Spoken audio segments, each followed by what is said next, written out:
再镜头来墨西哥的执政党最近因提出一项司法的改革方案，因打算未来因全国6000多个法官，拢要用民众选举选出来，不过有引起争议。这个法案伫7月时送入去参议院的审议的时，反对党的内部有人偷走票，也让议场外口嘛有人抗议，抗议者佫装入去内底，影响表决。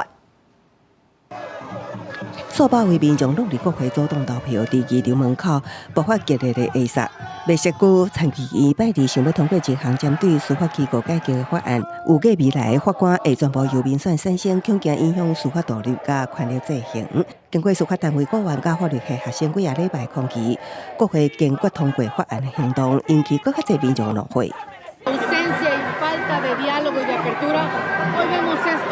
que los ciudadanos, los mexicanos, pues, tomaron el Senado, entraron por la fuerza, no es lo mejor, pero no les quedó de otra.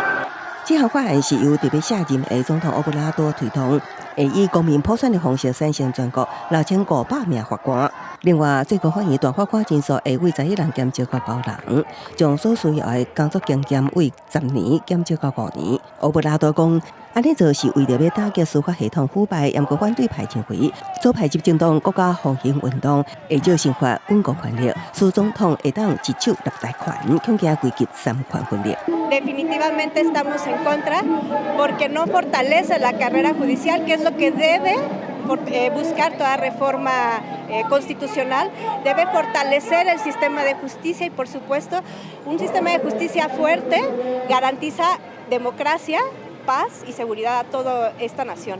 这项法案伫下议院通过了后，这礼拜送去参议院表决，保证支持改革的票数，也未达到通过法案的2/3多数的规范。最后关键的一票，就看最近立场无清楚的国家行动党参议员尤尼斯最后的动向。尤尼斯顶礼拜6起就无要接党会电话，参议院开议期间拢请病假，由父亲代为出席，有期会倒向执政党公司新闻纽约平日。